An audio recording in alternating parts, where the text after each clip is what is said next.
नमस्कार मित्रांनो, exploring career centre या यूट्यूब चॅनलमध्ये तुमचं सर्वांचं स्वागत आहे. आजचा गव्हर्नमेंट जॉब अपडेट या व्हिडिओमध्ये आपण बघतोय. बँक ऑफ महाराष्ट्र यांच्या ऑफिसर स्किल्सच्या जागा निघालेल्या आहेत. टोटल 400+ जागा आहेत आणि त्यासाठी क्वालिफिकेशन किंवा त्याची डिटेल माहिती आपण या ॲडमध्ये बघणार आहोत. चला तर मग सुरू करूयात. Bank of Maharashtra recruitment notification आलेलं आहे. Recruitment of officer scale 2 and scale 3 project 23-24. Date of submission online application हे 13 जुलै 2023 ते 25 जुलै 2023 या पिरियडमध्ये सबमिशन करायचं आहे ॲप्लिकेशनचं. सो 13 जुलै ते 25 जुलैमध्ये बँक ऑफ महाराष्ट्र यांच्या ज्या नोटिफिकेशन आहेत त्याचं रिझर्वेशन आणि एज याबद्दलची डिटेल माहिती बघूयात आपण. सो ऑफिसर इन स्केल 3मध्ये जे आहे MMGS3 यांच्यासाठी एज 25 ते 38 आहे. टोटल 100 जागा आहेत. त्यापैकी SC साठी 12, ST साठी 7, OBC साठी 27, EWS साठी 10, अनरिझर्व साठी 41, SC साठी 15, बाकी PWD कॅन्डिडेटसाठी एक जागा आहे. ऑफिसर स्केल 2 MMGS2 यांचा एज क्रायटेरिया आहे 25 ते 35, SC साठी 45, ST साठी 22, OBC साठी 81, EWS साठी 30, अनरिझर्व साठी 122 अशा टोटल 300 जागा ऑफिसर स्केल 2च्या आहेत. सो स्टारचा मिनिंग इथे बघूयात आपण. Age relaxation to be reserve category is applicable as per the government guidelines. So government गाईडलाईननुसार SC साठी जे रिझर्वेशन असतं SC साठी 5 वर्षाचं असतं. OBC नॉन क्रिमिलियर असले तर त्यांच्यासाठी 3 वर्षाचं असतं. तर ते गव्हर्नमेंटचं रिझर्वेशन इथे लागू आहे. म्हणजे 38 + 5 वर्ष, 38 + 3 वर्ष OBC नॉन क्रिमिलियर असतील तर. एलिजिबिलिटी क्रायटेरिया आपण बघूयात. सो ऑफिसर स्केल 2साठी आणि ऑफिसर स्केल 3साठी इथे दिलेलं आहे. नंबर ऑफ पोस्ट 300 आहेत स्केल 2च्या आणि स्केल 3च्या 100 पोस्ट आहेत. सो क्वालिफिकेशन पहिला क्रायटेरिया आहे. बॅचलर ऑफिसर स्केल 2साठी bachelor degree in any discipline bachelor degree with 60% marks aggregated of the semester year. 55 हे SC ST OBC PWD साठी from a university institute recognized by the government of India और just regular bodies passing of JAIIB and CAIIB is desirable. So JAIIB आणि CAIIB जर तुम्ही pass out झालेले असाल तर तुम्हाला प्रिफरन्स देण्यात येईल. त्याचबरोबर किंवा और इथे म्हटलं आहे professional qualification like CA, CMA, CFA from a recognized university institute board recognized by government of India approved by regulatory bodies. तर हे सुद्धा या पोझिशनला ॲप्लिकेबल आहे. Any degree. ऑफिसर स्केल 2साठी सुद्धा bachelor degree in any discipline आहे. Minimum 60% marks aggregated 55% SC ST OBC PWD साठी. सेम रिक्वायरमेंट JAB आणि हे जर असेल तर ते डिझायरेबल असतील.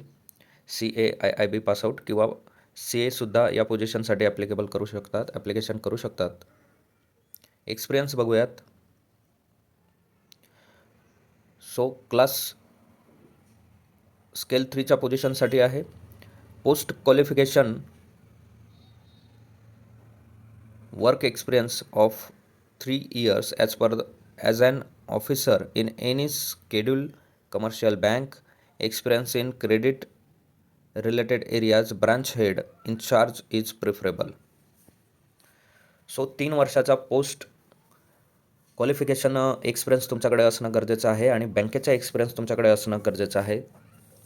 त्याचबरोबर स्केल 2च्या पोझिशनसाठी post qualification work experience of 5 years as an officer in any schedule commercial bank. The candidate should have minimum 1 year experience as a branch manager head out of 5 years experience in credit related areas in charge of a specialized vertical is preferable. त्याचबरोबर branch manager is an incumbent who is responsible for the overseeing all function of a branch as a deposit advance operations monitoring inspection recovery etc. त्याचबरोबर age criteria जो आहे तर तो minimum 25 years and maximum 35 years scale 3च्या पोझिशन्ससाठी आहे. Scale 2च्या पोझिशनसाठी 25 इयर्स आणि मॅक्झिमम 38 इयर्स. बॉन्ड असणार आहे, जे कॅन्डिडेट सिलेक्ट होतील त्यांच्यासाठी बॉन्ड असेल तो minimum 2 years from the date of joining in the bank. So 2 वर्षाचा बॉन्ड्स दोन्ही पोझिशनसाठी तुमच्याकडून केला जाईल. प्रोबेशन पिरियड हा तुमचा 6 मंथचा असणार आहे जॉईनिंग डेटनंतर. आता इथे जॉब प्रोफाईल्स दिलेले आहेत दोन्ही पोझिशनसाठी. So overall control on a branch working, तुमचं ब्रांच वर्किंगवर कंट्रोल असेल. Business development, public relation and maintaining liaison with authorities of a government, RBI and public. So हे असणार आहे. Finalization of a performance budget and fulfilment of a टार्गेट्सचं fulfilment असेल. Exercise sanctioning for both lending and non lending administrative and reporting to the higher authority. Carrying out of a due diligence on credit proposals assigned, timely completion of a review, renewal as appraisal, including credit risk assessment proposals. So अशा बऱ्याचशा responsibility तुमच्या असणार आहेत. त्याच्यात तुम्ही branch head scale officer असल्यामुळे बऱ्याचशा responsibility तुमच्या बँकेच्या तुमच्यावर असतील. नोट इथे महत्त्वाचं आपण बघूयात. Applications for multiple post by a single candidate shall be treated as a invalid application. तुम्ही एकाच पोझिशनसाठी ॲप्लिकेशन करू शकतात. तुम्ही जर एकाहून जास्त पोझिशनसाठी ॲप्लिकेशन केले तर तुमचे ॲप्लिकेशन हे इनव्हॅलिड होईल. The candidate belonging to reserve category for which no reservation has been announce are free to apply for a vacancies announce on unreserve. So reserve category आहे, पण ती कॅटेगरी जर बँकेच्या नेममध्ये नसेल तर तुम्ही अनरिझर्वमधनं अप्लाय करू शकताल. The selected candidates will be posted anywhere in India. So all इंडियामध्ये तुमची पोझिशन ही असू शकते. The cut off date for eligibility criteria and other details is 31 March 2023. So 31 March 2023च्या अगोदरच ह्या सगळ्या एलिजिबिलिटी तुमच्याकडे असल्या पाहिजेत. डिग्रीच्या असतील, तुमच्या एजच्या असतील, या सगळ्या गोष्टी 31 मार्चच्या अगोदरच्या असल्या पाहिजेत. पुढचा, the process of registration is completed only when fees is deposit with the bank through online mode on or before the last date of payment of fees. So तुम्ही फीज पेड केल्यानंतरच तुमचं ॲप्लिकेशन हे consider केलं जाईल. Candidates are advise to check banks website regularly. काही अपडेटसाठी बँकची website regularly तुम्हाला चेक करायची आहे. Vacancies reserve for OBC category are available only to the non creamy layer OBC candidates. So non क्रिमिलियरचं सर्टिफिकेट ज्यांच्याकडे त्यांच्यासाठीच OBCचं रिझर्वेशन आहे, नाहीतर ते अनरिझर्व कॅटेगरीमध्ये कन्सिडर केले जातील. The fraction of a percentage so arrived with be ignored 59.99 will be treated as less than 60. So fraction जेवढे असतील ते त्या पद्धतीनेच कन्सिडर केलं जाईल. त्यात कुठलंही ॲड करून 60 अराउंड ओव्हरऑल 60 असं काही केलं जाणार नाही आहे. एज रिलॅक्सेशन आपण बघितलं. SCसाठी 5 वर्ष, OBCसाठी 3 वर्ष, person with bench of disability यांच्यासाठी SC/ST 25, OBC 13, PWD जनरल यांच्यासाठी 10 वर्ष, एक्स सर्व्हिसमॅन यांच्यासाठी 5 वर्ष, पर्सन अफेक्टेड 1984 रिवॉर्ड्स यांच्यासाठी 5 वर्ष.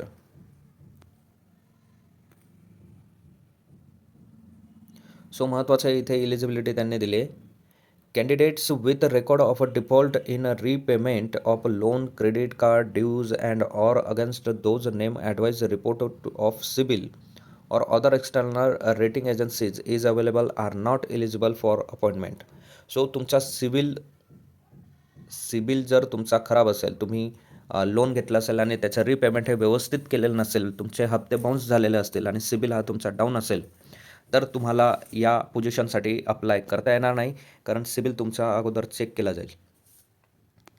So career path, joining and training या गोष्टी आहेत. The selected candidates will be expose to the basic banking knowledge after joining through an online course and will have to complete this course before stipulated time. So तुम्हाला एक online कोर्सची link दिली जाईल, तो complete तुम्ही करायचा आहे.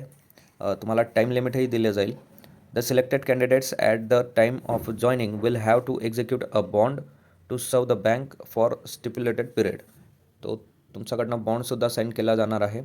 Ongoing, the selected candidates will be designated as above mentioned post and will be on a probation. 6 महिन्याचा प्रोबेशन पिरियडवर तुम्ही असणार आहात. एनरोलमेंट जी आहे तर presently the starting basic pay applicable is under. So तुमचं 63,840 आणि स्केल 2साठी 48,170 या स्केलचं तुम्हाला पॅकेज सुरुवातीला दिलं जाणार आहे. The confirmation of a newly recruited officers will be subject to satisfactory completion of a stipulated probation period. Probation period नंतरच तुमचं कन्फर्मेशन होईल. Selection procedure. The candidate shall require to appear for online examination to be conducted through recruitment agency. The successful candidate shall be called for interview in the probation of 1:4 based on their ranking. The allocation of a marks for online examination and interview is 150 and 100, which will be converted into 75 as to 25 online examination and interview. So 75 marks हे तुमच्या online एक्झामिनेशनला असतील आणि 25 marks हे तुमच्या इंटरव्ह्यूसाठी असतील. The minimum cut off marks online examination, interview and final selection shall be 50% तुम्हाला marks भेटले पाहिजेत अनरिझर्व आणि EWS आणि 45% हे SC ST OBC PWDसाठी. The combined final score candidate shall be arrived at on the basis of a score obtain by the candidates in the online examination. So online एक्झामिनेशनमध्ये score तुमचा आला पाहिजे. Merit list for selection will be prepared in descending order on the basis of a combined score obtain in a case more than one candidate score the cut off marks. So जो final cut off marks top केलेला candidate असेल त्यानुसार तुमची ही merit list prepare केली जाणार आहे. So एक्झामिनेशनचं pattern आपण इथे लक्षात घेऊयात. एक्झामिनेशनच्या पॅटर्नमध्ये 4 सेक्शन तुम्हाला असतील. त्यात पहिला सेक्शन असेल इंग्लिश लँग्वेज, क्वेश्चन असतील 20 आणि मिनिट्स असतील त्यासाठी 20 मिनिट. त्यानंतर क्वांटिटेटिव्ह ॲप्टिट्यूड टेस्ट त्यासाठी question 20 minute 20. Reasoning ability question 20 minute 20. Professional knowledge 90 मार्क्ससाठी असेल. 90 क्वेश्चन्स असतील आणि हे टोटल 150 मार्क्ससाठी असणार आहे. यासाठी 60 मिनिट्स असतील आणि 2 हवर्सचा 150 क्वेश्चन्स तुम्हाला 2 हवर्ससाठी इथे दिले गेले आहेत. 2 हवर्समध्ये तुम्हाला सॉल्व करायचं आहे.